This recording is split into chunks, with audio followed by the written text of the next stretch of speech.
Salute to the MABW team. I'm back with another video. Let's get right into the damn video. What's up, y'all? It's your girl, Maya Elise, and you are tuned in to the first episode of Glow Up Guidance, brought to you by my brand, Glimmer by Elise Cosmetics, on the lips, okay? In this episode, we'll be launching my first series, Hotties with Herpes, a combination of videos dedicated to helping women embrace their positive herpes status. I want to use this first video as an opportunity to open up about my positive status, share a quick story time, and let y'all know what to expect throughout the remainder of this series. So, I got something to say real quick before we get any further into this video. When you women, because for some reason, some of y'all like, I mean, if you're an advocate, totally fine. You could be an advocate if you want. But y'all do know that your health status is your personal business, right? It's between you, possibly your doctor, or the person that you're going to be dealing with. And the only reason I say this is because if y'all are willing to come online and disclose your status when it comes to like herpes and HIV or whatever it may be, because remember, it's your personal choice. You can do whatever you want to do. My whole point is, do y'all believe in HIPAA? Like if somebody came online and said, yeah, they got on YouTube and be like, yeah, I remember that girl. She had herpes or blah, blah, blah, blah, blah. Would you try to like sue them for violating HIPAA or blurting out your status when you're online when you're coming online doing that yourself? Because some people will get mad if other people say they got herpes. Let's say like potentially she happened to hear her name over, like not even over something, but she's in the hospital and a nurse was like, yeah, she got herpes. Would you try to sue that hospital where that nurse worked at because they violated HIPAA? Just asking a question. Once again, if you want to be an advocate for herpes, having it, and you want to spew out your business, that's on you. But I'm just asking a question. I like to ask these type of questions. Now let's continue with the damn video. So let's go ahead and jump right in. So back in 2019, I was living in Atlanta, Georgia, and this was the first time I was living on my own. Would be Atlanta, Georgia, aka Gay TL, aka AIDS TL, aka Trans TL, aka ADL, all down low. It would be Atlanta, where all the women run to thinking that they're going to pretty much meet somebody prominent, and they end up leaving with something. You never know what you're going to catch in Atlanta. Never know. Away from immediate family, and I met this guy who was living in my apartment complex. Y'all, he was charming, he was sweet, and he was also a felon. So there goes that. This was the type of guy that was persuasive and gentle, so obviously I trusted him. Y'all, fast forward to Halloween 2019, and I get invited to a Halloween party. Superwoman was my... Keep in mind, all this is in 2019, okay? I just want to make sure y'all keep this in mind, especially the bros out there, because you will see what, ladies, this is what men talk about all the time. This is what men talk about all the time. There are so many promiscuous women out there, okay? They end up possibly messing with a guy that's charming, guy that's possibly a felon. They didn't go through a real vetting process, and then something possibly ends up happening. We shall see. My costume that year, I had my costume ready to go. The thigh-high boots were ready to go. It was about to be a good night. Y'all, why did the guy in my apartment complex text me and ask that I want to go to the liquor store? So in my mind, I'm thinking that sounds like a great idea. I can go ahead and get a bottle, prepare for the night, go ahead and pregame. So of course, I take up the offer and go to the liquor store with him. By the time the guy from my complex and I finally meet up to go to the liquor store, it is now the evening of Halloween. So I invited another friend with me to come to the Halloween party. This friend texted me saying that she was running a bit behind. She was meeting me at my place so we could ride to the party together. So in the back of my mind, I'm like, okay, that gives me a little bit of extra time to wind down, relax, and get ready for the evening. So we head back to my place from the liquor store, and we're in my apartment, we're pre-gaming, it's getting late. I still have not heard from my friends One thing leads to another. We engage in sexual activity, and that is how I contracted vaginal HSV1. Let's stop it right there. Remember, all this is in 2019. She meets a guy in ATL in her apartment complex. They must have had some real type of deep conversation. He let her know he's a felon, possibly let her know what he did to be a felon or whatever like that. It's cool though, whatever. It's 2019. She meets this guy. She doesn't know pretty much, if you really want to think about it, from a hole in the wall. She let that guy slide in her, unprotected. Remember, she's an ATL, the home. Okay, I don't care what anybody says. ATL is burning up. Y'all can go look at the map yourself. But she's an ATL, and she decides to let a guy slide up in her that she doesn't know from a hole in the wall, unprotected. She ends up catching HSV1. Okay, herpes, for better words. She ends up catching that. Who's to blame? I'm just throwing that out there. Who I'm not gonna say, but if in your eyes you had to pretty much state or put a blame on someone, who would you blame? Are y'all gonna blame the guy who had it and gave it to her? Or are y'all gonna blame the woman for letting a guy that she doesn't know slide up in her unprotected, that's not even her boyfriend? Just asking a question. I like to just ask questions. Remember, you're an ATL. I think the last place, this is just my opinion, and it goes for anywhere, honestly, but I'm for sure, I think the last place you want to have unprotected sex at is in Atlanta. I'm just throwing that out there. Y'all can do what y'all want to do though. But I'm just saying, I know for a fact the last place, I'm not saying that would happen anywhere else either, but I know for damn sure the last place I would have unprotected sex at is in ATL, respectfully. Of course, that was just a short snippet of how I contracted the herpes virus, but I want to get into the first indications that something was wrong, and that started off with uncomfortable bathroom trips. So I will go to the bathroom, and after a few times, I noticed that it just was not a pleasant experience for me. So I went to my local drugstore. I picked up a at-home UTI test. I took that. Once that came back negative and the uncomfortable bathroom trips continued, I followed up with my local urgent care. Now, this is when things got a bit rocky because I also did. Things did get rocky. They get rocky. I mean, but once again, we can't take out the fact, okay? And like I said, so kudos to her. If she wants to go through this story time, it's cool. But at the end of the day, this story time, I want to be clear. It's partly like, as a grown woman, that was your fault too, okay? Because y'all know how some women do. They be like, well, you should report the guy. He willingly gave you a disease, but she willingly spread ego and let that guy run up in her unprotected. Like, remember, this is all in 2019. It could have been like it's like, I don't care. Even if it's within a year, you're just letting a dude from ATL in your apartment complex that's not your boyfriend slide up in you unprotected. One thing led to another. Y'all went to the liquor store. One thing led to another. He was up in your guts unprotected. You end up catching herpes.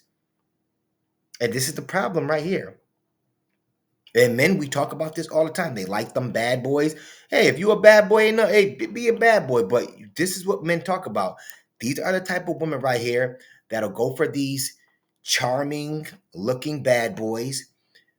They go for these certain type of men. And then later on down the road, where do they end up? They end up on some clown show looking for a man that's making 100K, 6 feet tall, got something going for himself, and that man has to pretty much vet the hell out these women like her. And these chicks be in ATL too. So remember, guys, another man wasn't her boyfriend, nothing to her. It was just one thing led to another. He got to get up in the box. He didn't have to work hard for it. You would have to come into her life and work hard to get some herpes box. Respectfully. I'm saying that respectfully. Because we know this is what happens on a daily with these women and their demands. Okay? Did a at-home quick check down there. Things were not looking good. There were some uncomfortable bumps and things that definitely did not look normal. So I wanted to go get those checked out by my local urgent care. Y'all, I called the guy. At this point, I'm freaking out. So I'm in urgent care in the waiting room. I call him, I'm crying, I'm letting him know some of the symptoms and what's going on. Y'all, he is not paying attention to me on the phone. He is having a sidebar conversation. I hear a girl in the background laughing at something he said. I don't even know why he wasn't taking what I was saying serious. You're not his boyfriend. You're not his girl. I'm just saying, I'm just throwing that out there. You're not his girlfriend. Ma'am, respectfully, you let a guy get up in your guts you met him in your apartment building in 2019. He slid up in your guts in 2019. He wasn't your man. Technically, he don't even got to answer the phone for you anymore. Technically, if you want to be like real, he don't even got to answer the phone for you. Some men won't. And once again, this is the problem. That vetting process, y'all don't do. This is not even your. This not even your boyfriend. This is a one thing led to another, and he was up in my guts. That's what this is right now. So I want to make sure, once again, this is clear to everybody, because I tell people all the time, women, some of them, they're willing participants until something happens to them. Then they're boohoo crying. And all the men out there ain't shit. Remember, she was a willing participant. Okay? When you grown, you know what the hell you doing when it comes to getting it on. You grown enough to tell that person, you need to, put on some protection, or maybe you wear protection, or the female condoms, whatever it may be. Or listen, we not doing nothing. You're not even my man right now. Because even whatever you say to him, it really holds no weight. Not even his girl. You're not even the girlfriend. It don't even, whatever you say to that man, it holds no weight. Because he could look at it like, you were just a bust down. He didn't force you. Remember, it ain't like he forced himself on her. She said one thing led to another. So she could never, bring charges against him, because some women will be like, I read her comments, so he need to bring charges against that man. To the people out there, real shit. Could she bring charges against that man for spreading ego willingly? I'm just asking. Maybe there may be, because there be something that y'all know that I don't know. Okay? Even if he knew he had it, could she bring charges against him? Let me know, because sometimes the MABW team, y'all be schooling me too.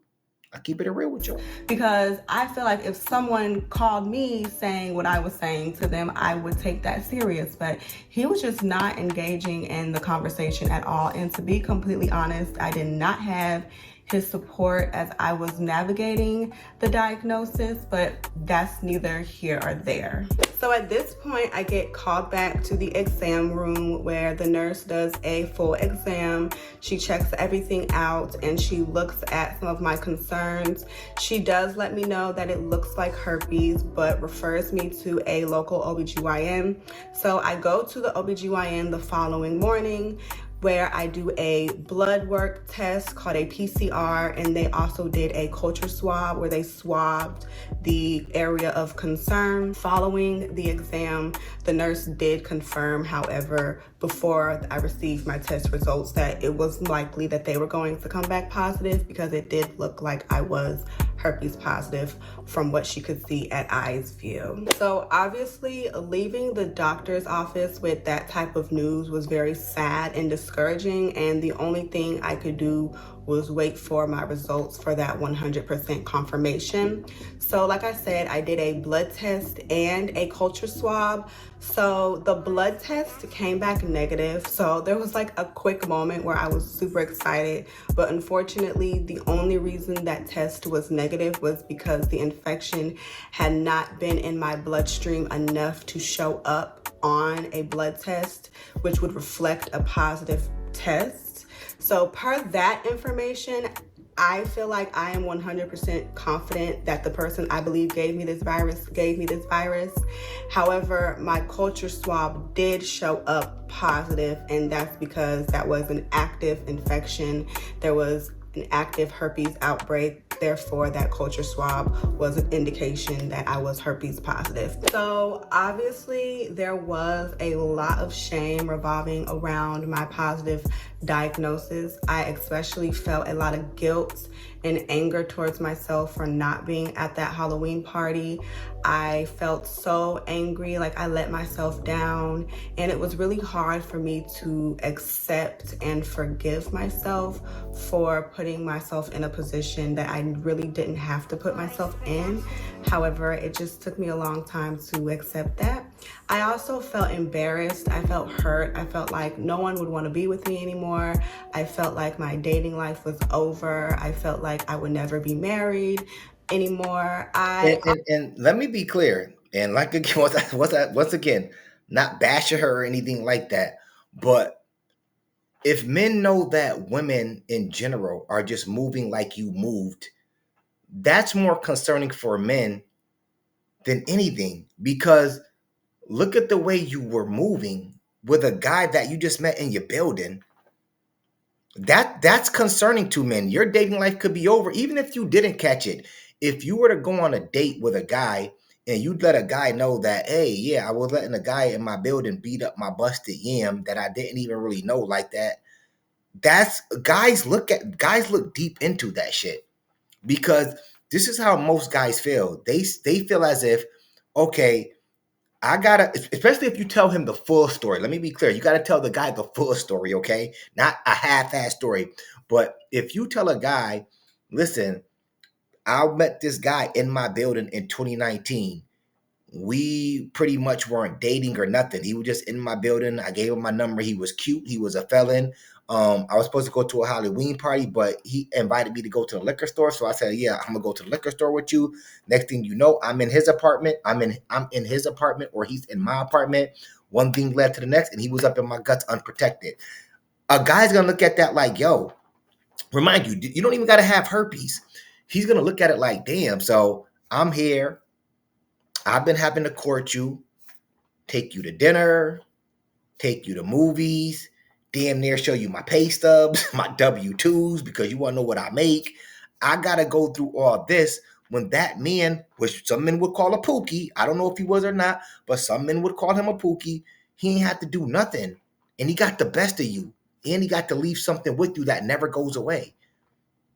That's how that's how our minds work. Because y'all, some of you women, I want to be clear, some of you women, y'all give up y'all most valuable possession to anybody. And then later on down the road, y'all want men, prominent men, to come take over a spot where a man didn't have to pretty much do nothing. So I got to come in with all my money.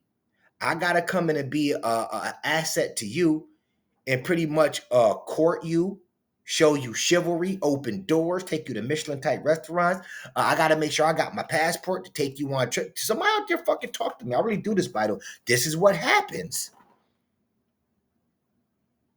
This is what happens. And these are the type of chick that want you to go through therapy with them because of what they've been through. He got to be able to, he got to be willing to go through therapy so he can accept me. He can accept the fact that I caught herpes.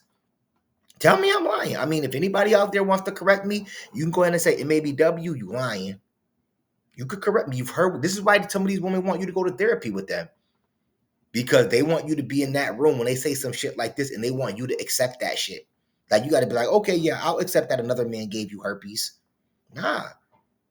And if you find hope, and to women out there that have it, I know sometimes it could be a mistake. And I hope you find love in life, but I'm just saying in general, from a man's standpoint, from a man's point of view, we can't respect stuff like that because you didn't know the person. Now, if it's something where it's like you was dealing with a guy that was your boyfriend, y'all been together for years, and Unfortunately, he happened to mess with another woman. A woman gave him herpes, and he slept with you, somebody that you trusted, and he gave it to you.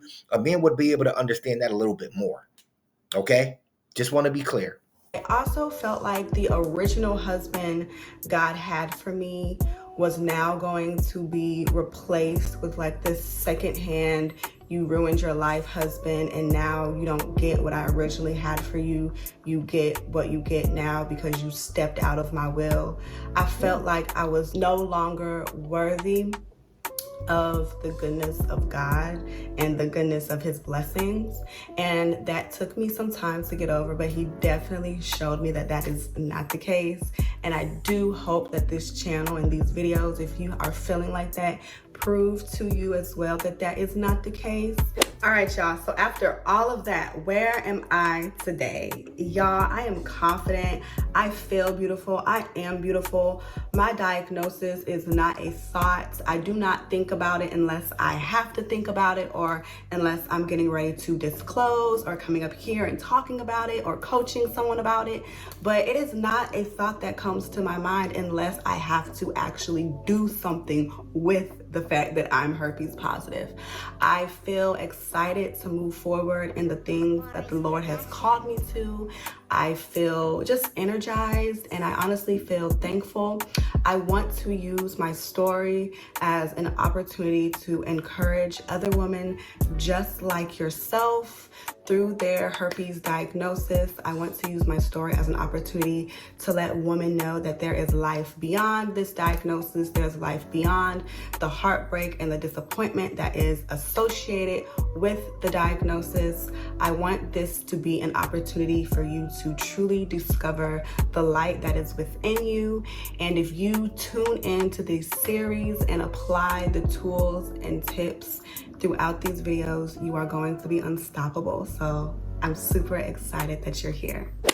As promised, what can you expect throughout the remainder of this series? So ladies, you can expect tips and tricks on how to regain confidence. I'm going to be discussing how to navigate the dating world, how to properly disclose. And the most important thing that you'll be gaining from this series is a community of other herpes positive girlies who are looking to connect. So stay tuned. I'm super excited for this series, and I will see you ladies in the next video. Stop the damn video right there. And kudos to you. I mean, like I said, if you want to tell your story, that's totally fine. But I want to be clear. As a man, I wouldn't respect that. And the only reason I wouldn't respect that is for the reasons I've stated. I wouldn't respect it because at the end of the day, this happened back in 2019. It's 2025 now. Of course, you're telling your story. I wouldn't respect what you're saying right now due to the fact that you were grown and y'all gotta know stats on ATL. Like, I'm just throwing that out there. Does anybody not know how ATL is? Like, you women sit up here and y'all hear about how a lot of men out there are down low. Y'all know the disease rate out there is high. Y'all know their map is burning up, and y'all choose to do certain things. And sometimes, unfortunately, that's what comes with the territory. You get punished. God will punish you for being lustful. I mean, it is what it is. Some of this stuff is written. If you're doing things like that, when it comes to like, being lustful and promiscuous, these are the results. These are the punishments sometimes. It's only like, for the most part, sometimes one or two things that can happen. And what happens is these women either end up getting pregnant by a guy that doesn't want to be with them. They end up becoming a single mother, or these women end up catching something they never wanted. And I'm just here to bring y'all the news and say, ladies, y'all got to be more careful. And if you are going to have sex with somebody that you don't know like that within a year span, protect yourself, or make that person protect himself. Or maybe y'all should both go, even if maybe y'all should both go get tested. I'm going to encourage anybody, before you deal with anybody, if y'all are going to have unprotected sex, y'all need to go get tested, especially out in ATL. I'm sorry. And it should be anywhere, but ATL shit. Go get that. If you can get a rapid test, go get a rapid test tonight, whatever. And I still got to think about it for like a month after that. And then you got to get another. Like, I don't know. I would just be on that type of time. TL is a scary place, but thanks for sharing your story. May God bless you. Anyways, that's my video for today. If you like the video, of course, comment, like, and subscribe. It ain't costing you a damn thing. And of course, I'm going to holler back at y'all later. Peace.